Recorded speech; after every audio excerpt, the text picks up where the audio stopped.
God bless football, Mikey A. God bless football, Mike Golic. God bless football, Taylor. God bless football, Stu Gotts. You see how much happier he is? I mean, Mike threw it to him yesterday. Hurts my Nothing. No reaction. Zero. Just threw it back to me. Golic does it. He's got fist in the fucking air. Yeah. Disrespectful to Mikey A, man. I was waiting for Mikey A to throw it to Taylor, and Taylor get all bummed out.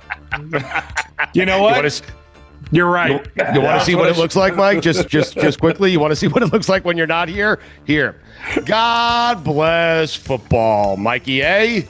God bless football, Taylor. God bless football, Stu Gotts. That's it. That's Wow. That's what we get. Wow. That's what we get. Very monotoned. Yeah. It's like he doesn't even God bless the football. You know? No, It's like no. he's just Doesn't mean it.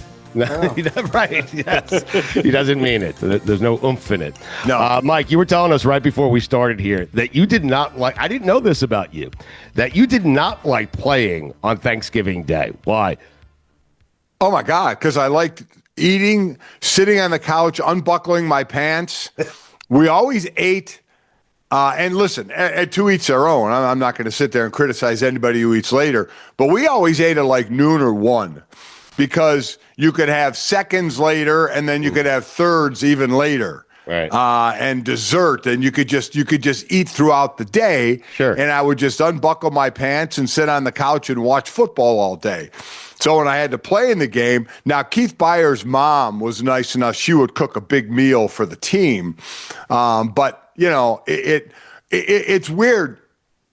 Like standalone games, and I know Thanksgiving isn't a standalone anymore. There's 3 games on it, but like Monday Night Football, that effect wore off on me after like year 2. You know, it just became a schedule interrupter. Yes. You know, you had to wait another day. You had to play at night. It just kind of blew up the schedule for the week. So and I know it was a standalone. It was cool. It was Monday night, but that kind of wore off. You know, to where like, oh, this is kind of messing up the schedule a little bit. I liked playing at 1:00 on Sunday. Right. So you're like Dan Campbell, who says he wants every game 1:00 on Sunday. Every game. 17 of them. Yeah. We would, the latest we could show up would be 2 hours before the game. I would literally put my foot in the locker room at 11:00. 2 hours before the game. Right. And it was always amazing because we would, even in home games, we would stay in a hotel. And the offensive line we would have pregame at like 7:30, our breakfast, and then you can go home at a home game for a while before you go to the stadium. The offensive linemen at home, they would go right to the stadium, and on the road they would catch a bus and go right to the stadium. I would get there 2 hours before the game, and the O-line would be all taped up, shoes spatted, wrists taped, thumbs taped, everything taped up 2 hours before the game. And again, to each their own. I mean, that more power to them. But man, I like slipped my pads and jersey on like almost right before we went out onto the field for warm up. What's your stance on turkey? I was surprised to hear Jess say she does not like Thanksgiving turkey. No, I think it's the most overrated food for a holiday. What? Yeah. I think it's the most. It needs the most around it because rarely do you cook it to where it's juicy. You need gravy for it. You need some kind of other fixing for it. You need the stuffing. Quite honestly, I prefer ham. I prefer the honey baked ham. Really? Without question. And I think Thanksgiving is more about the sides, quite honestly, than the main course. Yeah, turkey to me is very overrated. It needs too much help. It's like Trent Dilfer. Yeah. I mean, right. the sides of the defense. Josh Allen. That's funny. That's a funny one. But I think Thanksgiving is all about sides and desserts. Desserts too. Taylor is now just trying to think of quarterbacks who need a lot of help around him. Turkey can't carry a team. We could all agree on that. If Turkey's your quarterback, you got a bad team. I mean, you're in trouble. You're in trouble. It's exactly right. The sides are the defense. The defense carries the day. It's so stupid. So Ray Lewis is what? Ray Lewis is the stuffing. Stuffing, yes. Ray Lewis is the stuffing or the mac and cheese. Ray Lewis he's it. Yeah.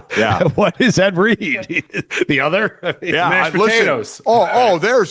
listen, there's 4 or 5 at least great sides: green bean casserole, stuffing, mac and cheese. Now, I don't like cranberry sauce or yams, but some people do. You know, I mean, there's just a litany of sides and veggies that go with the Thanksgiving meal that, quite honestly, I would much rather fill up on than turkey. Mike, it seems like we're making a big deal about a coach who was won exactly nothing in Lane Kiffin. Am I wrong?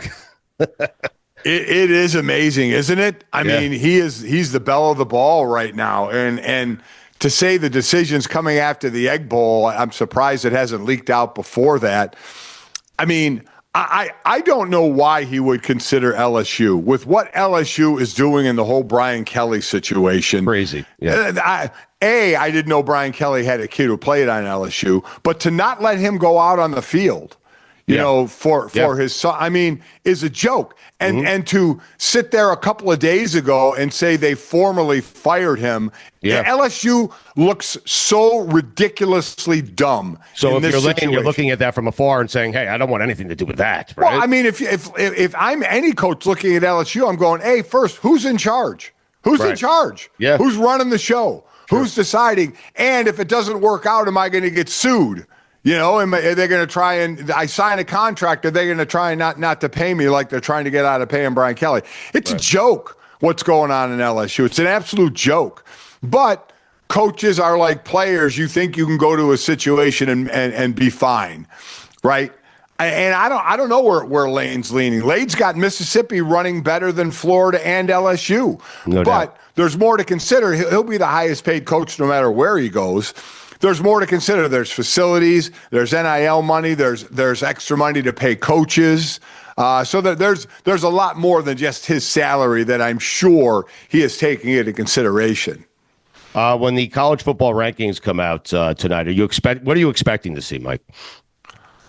I don't think a lot of changes off of last week, right? Not a lot went on. Georgia Tech, obviously, lost, and they're going to drop. But other than that, not a lot went on, right? I mean, I'm looking, and nothing really happened. It seems like the teams that are insulated pretty well, that look like they won't make a conference championship game, are Ole Miss and Oklahoma, and probably Oregon. Right. But they're ranked high enough to where they don't need the extra game and they're going to be in the playoffs. Sure. Right. And now they have to win this weekend, of course. But right. Yeah. Yes. They have to win this weekend. But they seem to be insulated. The big story, you know, and I don't say it just because it's my alma mater, it's how close does Miami get to Notre Dame before the final rankings? Because right now the committee has not put them in the same category when they're ranking teams. So the head-to-head has not come into play, which it seems absurd. If I were a Miami fan, and I'm a Notre Dame guy, if I were a Miami fan, I'd be ticked off. They are. Saying, wait, we beat these guys. Yes. And our resumes are close to the same. How the hell can't we be ahead of them? And I get it. Right. I get why they're mad. So if Miami gets close enough to Notre Dame to be in kind of the same category of groupings, because that's how the committee ranks. They take it by groups. And Notre Dame and Miami haven't been in the same group to have head-to-head come into play. But if Miami gets close enough, they will be in the same group and head-to-head will come into play. Mike, right now, Michigan is at 18, but they have a chance this weekend to have maybe the best win this college football season if they could upset Ohio State. If they beat Ohio State, do you see them jumping from 18 to in the field? They should. They should, but I don't know if they will. If they do, though, they might get an extra game in the Big Ten championship. Right. Then if they won that, they're guaranteed in. Right. Yeah. If Michigan wins and Indiana wins and Oregon loses, it's Michigan and Indiana, right? Yeah. If Michigan wins, if Purdue beats Indiana and Washington beats Oregon, it's actually Michigan and Ohio State in a rematch. For the Big Ten championship. Oh, Jesus. And if Purdue beats Indiana, Michigan wins, and Oregon beats Washington, it's Michigan and Oregon. Right. So I don't know if they would jump from 18. Remember, they got to be above 12 or 11 12 for sure, because the group of 5 team is not going to be ranked 12. Whoever is at 12 is in a trap door. They're gone, right? Right. So, yeah. and the committee knows that. So whoever they rank 12, they know is not going to be in the playoffs. Yes. How badly do you guys want to see Ryan Day lose to Michigan twice in a season? I mean, it would be unbelievable. I mean, 4 times in a row, going for 5. I don't see it happening this time. I really don't, but I didn't see it happening 4 times in a row either, so who knows? It's crazy. Oh, my God.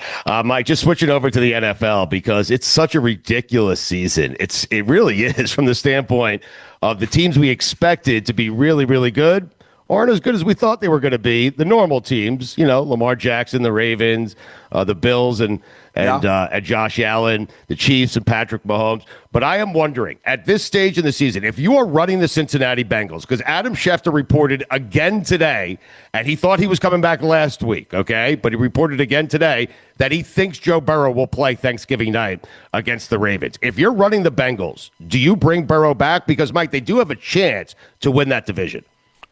Yeah, they do. They're sitting at 3-8, and Pittsburgh and Baltimore is at 6-5. Yeah, and they play the Ravens twice, I think. Yeah, they still have 3 division games to go. Yeah. I mean, this is pro sports. If you're healthy, you play.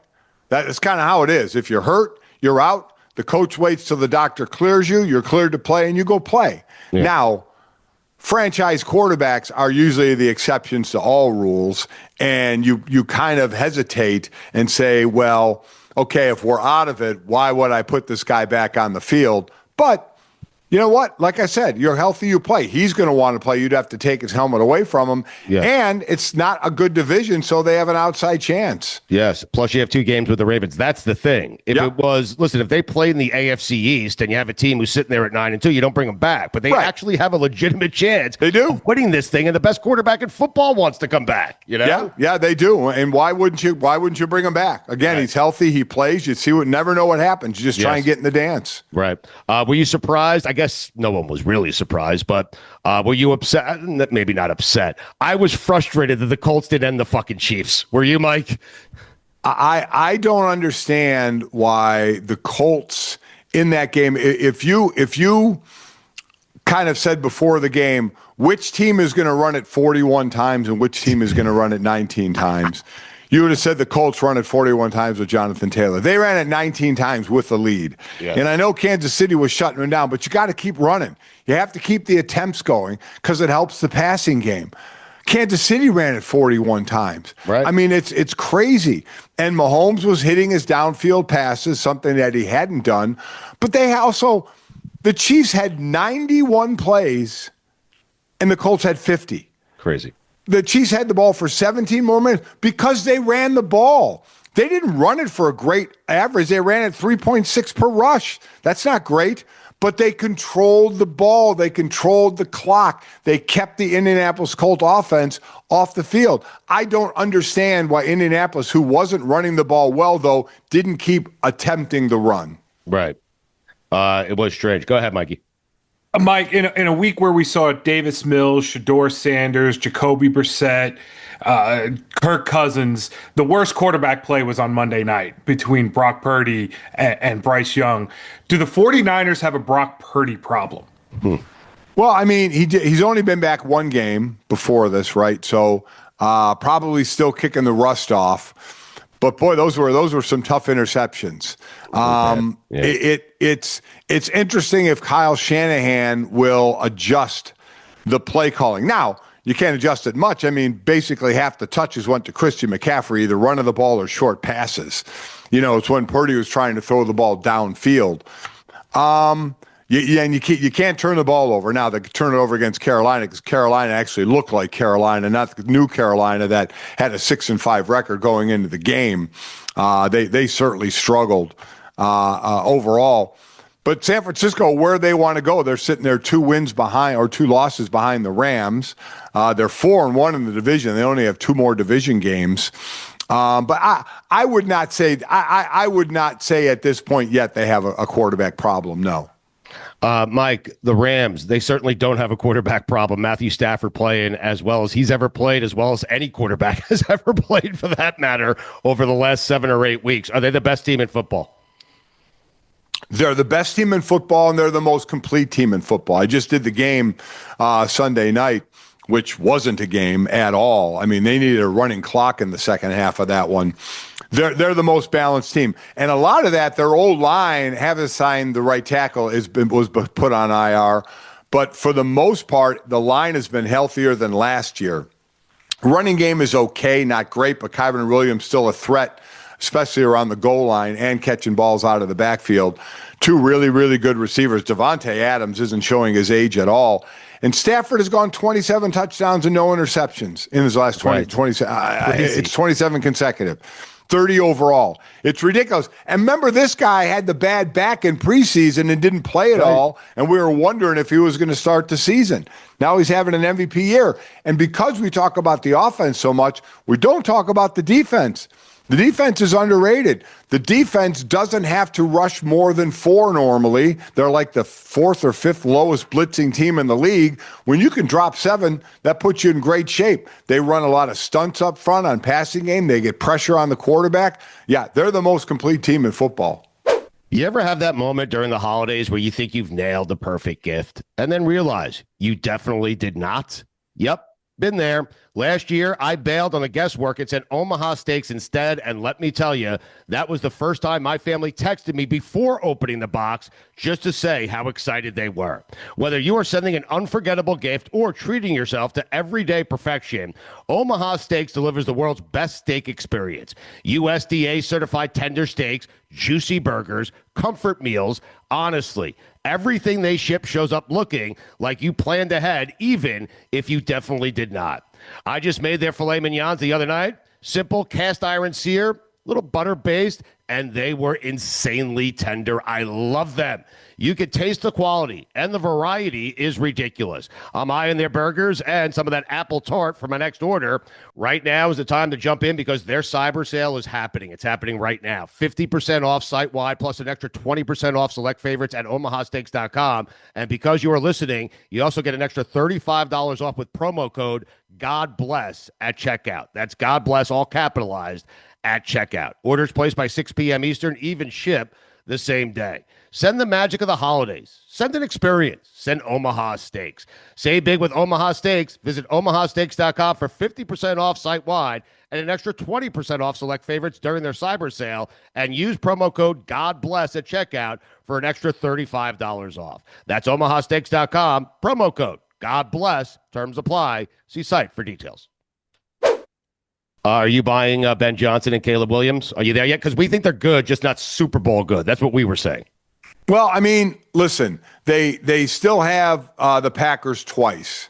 So are they ahead of schedule? Yes, they're ahead of schedule. I didn't have them making the playoffs. Some people had them getting into the playoffs, and right now they're looking good to go to the playoffs. But again, they have the Packers twice. They have the Lions, the last game of the season as well. So they're going to get tested. I'd like to see Ben Johnson smile a little bit. He just does not seem to ever have a good Enjoy time. it, right? I mean, boy, oh boy, you're turning a franchise around. Enjoy it. But yeah, I'm Caleb Williams, for as erratic at times as he can be, he doesn't turn the ball over. He didn't turn it over as a rookie, and he's not turning it over this year. So that's a huge plus in the plus column to not turn the ball over and give the opposing team extra possessions. But they did a nice job helping the offensive line in the offseason. Yeah, Ben Johnson is certainly is going to garner a lot of votes for Coach of the Year. No doubt. Mike, when we were talking about Monday Night Football earlier, we naturally went to Roger Craig because Roger Craig was on the sideline. He was crying when he was meeting Christian McCaffrey. It was kind of just a strange situation. We started the show there today, Mike. Yes. Mm-hmm. Naturally. But in your opinion, having played the same time as Roger Craig, Hall of Famer or just Hall very good? Great question. Wow. Oh, Mike, he was so good. He thinking was. about it. Nope, I think that answers it. It does. If you go, oh.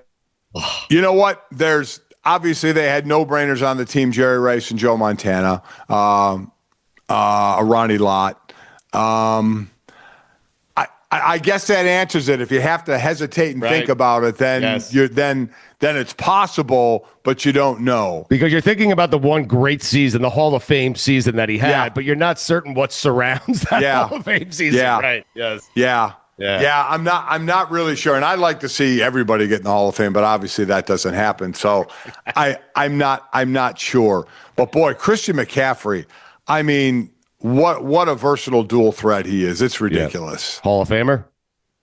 Oh, he's definitely on his way to that. You have to think there. Yeah. I mean, poor Roger Craig. I mean, only the third player to go 1,000 yards receiving and 1,000 yards rushing. He did that a few years ago. He's going to do it again this year. Yeah, the first one was the only Roger. one to do it twice. Right, yeah. Roger Craig did it first. Roger Craig did it first. I'm forgetting the other back that Marshall Faulk. Or the Marshall Faulk. Yeah. Faulk's in the Hall of Fame. You're sending McCaffrey to the Hall of Fame, and Roger Craig gets yeah, that's true. God. See, there it is. I know. You've answered the question. Yeah. Roger Craig is the turkey of Hall of Fame running backs. Oh. No, he is because he pointed. Roger He Craig pointed out Montana, Rice, and Lott, the mashed potatoes, the stuffing, and the vegetables. I mean, he did. Yeah. There you go. Yeah. God, that's tough. Now I feel bad. You want to try it again? No, this is already out there. Yeah. I know you're not editing this out, so. Yeah, well, we'll give you a second crack at it if you want. We'll play both of them. I mean, put him in the Hall of Fame. He's a Hall of Famer. Yes, Roger Craig, you're in the Hall of Fame. Oh, God. Mike, I have a strange reaction. It's weird. Almost violent-like when I watch Jacksonville play football. Do you? I mean, listen, it's odd. I'm twitching on the couch. I'm like, what is the matter with this team? Yeah. I mean, they're one game behind the Colts. They play them twice still, right? So they have a chance. When we think of Jacksonville, we think at times they can be good, at times they can be bad, but we never think of them as elite, right? Never. Yes. Never. Yes. And if they were to get in the playoffs, we wouldn't think much of them, that they wouldn't go far. Yeah. Yeah, there's just something about them that just you don't put them with the upper echelon in the AFC, let alone the NFL. You just don't. 7-4, right? It's crazy. Yeah. And again, one game away from leading the division. Right. Mike, people love using the phrase free football when a game goes to overtime. But if Jaguars Cardinals goes to overtime and a prompt comes up on your screen says, hey, you have to pay extra for more of this football, would you pay for Jaguars Cardinals? I wouldn't. Wow. It's a good question. Wow. Be careful. That's game of the year you're talking about. Be careful because the NFL might charge for overtime. I just think no matter the teams, if it's overtime, it could be good. So I would probably pay for it just because it was a close game. How much though? Let's see how far we can push this out. What if it was $15.99? $1.50. $1.50 you would pay? $1.50. How much can you charge for overtime? Remember the NBA did this? Didn't the NBA have a channel that you paid for that showed the last 2 minutes of games? Yeah. And that was short-lived. Yes. That did not last long. I would tell you if Chiefs Cowboys Thanksgiving Day went to overtime and the NFL wanted to charge me $25 to watch it, I would pay it. I would. Yeah, a lot of that too is you're kind of trapped anyway, right? You're at your house or you're at somebody else's house on a couch watching. So what the hell else are you going to do? Yes. Taylor, we may have fucked people here, man, because if the NFL is listening to this, they might come up with the idea, no more free football. Why are we giving anything away for free? Charge them for the extra 10 minutes. Could you imagine football behind the paywall? That would be it. Wow. What do you mean that would be it? People would buy it. Oh, I know. You're addicted. I know. That would be the ultimate money made. That would be the ultimate greed of NFL owners. Yes, no question about it. Mike, since we mentioned the Cowboys, it is interesting that we talk about a Micah Parsons trade nonstop. The Packers are actually having a similar season to the Dallas Cowboys. The trade we don't talk about when we talk about Jerry Jones is getting Pickens for a third-round pick, one of the all-time great trades in sports history. Without question. Yes. There were questions about George Pickens and his attitude in Pittsburgh. He's the number one receiver in Dallas. It's They crazy. have two number ones, Yes. CeeDee Lamb and Pickens, but right now Pickens has the hot hand. Yes. It's unreal the season he is having. Wow, and he's setting himself up for some huge money, without question. But yeah, 67 catches, over 1,000 yards, 8 touchdowns. He is having a monster. This offense, I'll tell you another pickup for them that really worked was Javonte Williams. Yes. The running back who came over from Denver, because their running game was non-existent last year, and he's running the ball extremely well. He'll be easily he almost has 900 yards now. Right. So he'll be well over 1,000 yards. So that was another excellent pickup for them. I'll let you go on this note, Mike. We talked about the amount of carries certain teams had, and you were surprised at the team. The Eagles are up 21-0. And I think they ran the ball 9 times after being up 21-0 on the Dallas Cowboys. You won a championship running the football with Saquon Barkley and Jalen Hurts last year. What do they do? Listen, I understand Eagle fans who are frustrated occasionally at Nick Sirianni because it seems kind of willy-nilly. It does, his game plans. Yeah. That's another one I was stunned. They ran the ball a total of 18 times, and they were up 21-0. And I know their running game isn't near what it was last year. That's Saquon. That's the O-line. The O-line, Lane Johnson out, Mekhi Becton gone. Cam Jurgens been nicked up. Landon Dickerson's been nicked up. They have definitely gone through it. But again, that doesn't mean you don't make the attempts. Yes. And I know Dallas's defense, especially with Quinnen Williams, has gotten better. Quinnen Williams, Kenny Clark at the beginning of the year, Logan Wilson, linebacker. But again, attempts helps you control the ball. And that Dallas offense is really good. Keep them off the field. Yeah. Try and run the clock a little more by running the ball and then mixing in the pass. That was another one that was a bit shocking to me. But at least A.J. Brown was happy for an Well, yes. God forbid. It's so what do you want? A.J. Brown with 8 catches for 110 yards, 1 touchdown, and a loss. Yes, that's what A.J. wants. Yep. Yeah. It's amazing. All right, Mike, get out of here. Happy Thanksgiving to you and your family. Golic and Golic every afternoon, FanDuel Sports Network. Enjoy the football. This is your week, Mike. Family, food, football. You love it. Absolutely. Enjoy it all, fellas. All right. God bless football, Mike. God bless turkey. Well, no. God bless ham. God bless stuffing. God bless mac and cheese. You just blessed Trent Dilfer. Oh, stop. Stugatz here. It's NBA tip-off week, and FanDuel is your home for live betting. Listen, support the people that support this show, and no one has supported us more than our friends at FanDuel. So even if you missed the start of the game or want to ride the hot hand, FanDuel has live bets on everything from who will score next to fourth quarter comebacks. Plus, you can even combine your live bets into a same-game parlay for a shot at a bigger payout. However you want to play, now is the perfect time to join because FanDuel has given new customers $300 in bonus bets if your first $5 bet wins. That's $300 in bonus bets if your first $5 bet wins. So just visit FanDuel.com to sign up today. Play your game with FanDuel, official sports betting partner of the NBA. Must be 21 and older and present in select states, or 18 and older and present in D.C., Kentucky, or Wyoming. First online real money wager only. $5 first deposit required. Bonus issued as non-withdrawable bonus bets, which expire 7 days after receipt. Restrictions apply. See terms at sportsbook.fanduel.com. Gambling problem? Call 1-800-GAMBLER or visit rg-help.com.